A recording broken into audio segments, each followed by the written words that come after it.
What happened to him? He cut his wrist. Per his final wishes, you're getting $5 million. Contingent, of course, on the fine print. He can't be ruled to be mentally incompetent. As the attorney representing Adrian's trust, I'm required to read a prepared statement. Cecilia, although our relationship was far from perfect, I thought that you would talk to me rather than run away. Are you okay? Adrian wouldn't kill himself. Listen, you're getting your freedom back, okay? Don't let him haunt you. Hello?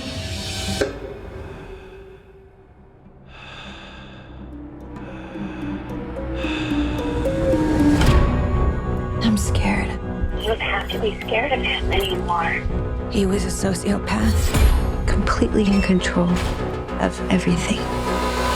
He said that wherever I went, he would find me. Walk right up to me, and I wouldn't be able to see him. He's in the room right now, but we can't see him. He's listening. There you are.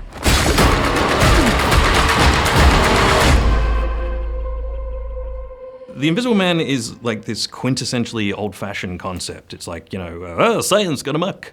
How do you take something like that is very dusty and bring it to a 2020 audience? The first thing you have to do is pretend that the older iterations of this character didn't exist. You have to block them out and put that character in a new context. Imagine that you just came up with that character. What's the story you're going to tell? And don't have any links to the historical context of the character. I always had it in the rear view. Obviously, it's a great character, but the thing about great, really iconic characters, especially some of the monsters, whether it's the Invisible Man or Dracula, Frankenstein, is they are so iconic that you can plug them into anything. They work as characters. They're so enduring and such a fixture in the popular imagination that you could put Dracula in a romantic comedy. I could walk into a studio tomorrow and be like, it's Dracula, but he's on Tinder. Think about it. I can see the scene now with Renee Zellweger being like, why doesn't he want to go on any dates during the day? And it's like he works, and then he worked, and so. I think these characters can take being dragged into a modern context. But all right, so you've got the premise. It's kind of an inversion sort of thing, more from Elizabeth Moss's kind of perspective. How do you make the Invisible Man scary? Well, the first thing that I thought when this idea of doing the Invisible Man was suggested to me, I was in a meeting. It wasn't something that I was thinking of at all. Obviously, I know who the Invisible Man is and I know of the character, but I wasn't thinking of it. And someone said, well, what do you think? What would be your take? And just to fill the silence, I blurted out a little elevator pitch. And I said, well, I would tell the story from the point of view of the victim. Because that, to me, is the scariest way to deal with the Invisible Man. If I can put you in the shoes of someone who doesn't know if there's someone in the room with them or not, that's scary. A lot of Invisible Man projects in the past have focused on that character and made the story about the Invisible Man and what he's going through. I wanted to say, no, I wanted to tell the story from the point of view of someone who was thinking, is this even real? That's how you turn it, to me, that's how you turn it into a scary kind of psychological, thriller. There's a lot of modern stuff. There's a lot of talk of gaslighting and sort of that kind of thing. But at the same time, there's a real classic feel to it. I was getting a real Hitchcockian thriller vibe. Yeah. Was that deliberate? Was that some influence? Absolutely. Right. Hitchcock, it was a real touchstone for this. I mean, obviously Hitchcock is so important in the history of thrillers and cinema, but any person who's writing a thriller would do well to, watch some Hitchcock films and try to tap into that spirit. But particularly for this film, more so than any other film I've written, I wanted that Hitchcockian vibe, and even the score, when I talked to Ben Wallfish, who did the brilliant score for this film, he was talking about Bernard Herrmann and really wanting to have this modern version of that unsettling score that Bernard Herrmann was so brilliant at doing. So I would say you're right. Yeah, the whole film. There's also a sense of the negative space and the sort of timing. It kind of relaxes into the atmosphere and really gives you a sense of... It's really scary, I guess is what I'm trying to say. And in ways I didn't expect. And in ways that, I adored Upgrade, but it was a very different film for you, stylistically and aesthetically and whatnot.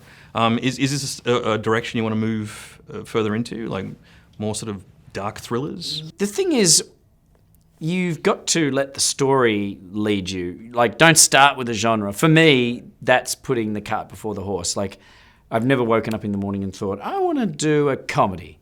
It's always a story hits me in some random place. You know, I'll be in the car or whatever, and suddenly a story will hit me.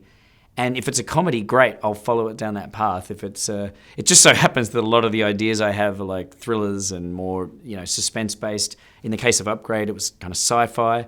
I'll just go where the story wants to go. So I don't really know if I want to keep making films in the vein of The Invisible Man, but I do know I want to keep making good original stories. I mean, that's something that's becoming rarer these days, is original movies. You know, you've got people like Chris Nolan still making big budget original films, which is so great. But that's definitely what I want to keep doing. Now, this was shot, a great deal of it in Australia, or all of it in Australia. Yeah, pretty much all of the film was shot in Sydney. It's set in San Francisco, but we did some aerial photography there. But yeah, I spent 5 months here, which is easily the longest time I've spent in Sydney, and really fell in love with it. And we found some great locations. We also shot at Fox Studios. It was a really, the movie gods were on our side. At the start of every movie, I do like a prayer to the movie gods, because I always feel like the movie gods can curse your movie or they can bless it. And I feel like they were really on our side. Like, we had great weather continuity. For instance, do you remember the scene where it's pouring rain at the psych hospital? So we had to shoot the car chase portion of this, right? So all of a sudden the question becomes, how do you shoot a moving car in the rain? You know, we don't have 55 rain machines to do that. And it rained the night. You have made the sacrifice to the movie gods. Yeah. They Exactly. smile upon you. God was our location manager that night. And I couldn't believe it. And not only that, it wasn't light rain. It was raining so heavily that the camera could see the rain, which is often the problem with real rain, is it's too thin for the camera to pick it up. So perfect world, limitless budget. You're allowed to take one of the other classic monsters, give it the Leigh Whannell treatment. Which one, and how would you do it? I'm going to say, I do love werewolves. I feel like werewolves haven't been done properly in a while. Agreed. You know, I'm a huge fan of American Werewolf in London, which is probably the ultimate werewolf transformation still. Yeah. I think there's something to be done there, maybe. So maybe that's where I'd do it, yeah. Would you turn that into a rom-com, or yeah, this type again? maybe. You know, the thing with these monsters is when they were created, they were terrifying. There's a reason they've held on. You know, when people were reading Dracula, when it first came out, it scared them. And then when they would put it on stage, or those early Universal movies, they weren't comedies. They were horror movies. And my thing is that I think that the public has gotten a little too used to these characters. They're safe now. The cartoon iteration of some of these monsters is so familiar that it's safe, to the point where you can build comedy around it if you want. You know, the bumbling Frankenstein, you know, is the image with the bolts in the neck. You know, when people think of Frankenstein, the image I see is the monsters. Yeah. So what I would want to do with characters like that is make them scary again, which really is taking them back to their roots. You know, to me, it's not sacrilege to take the bolts out of Frankenstein's neck.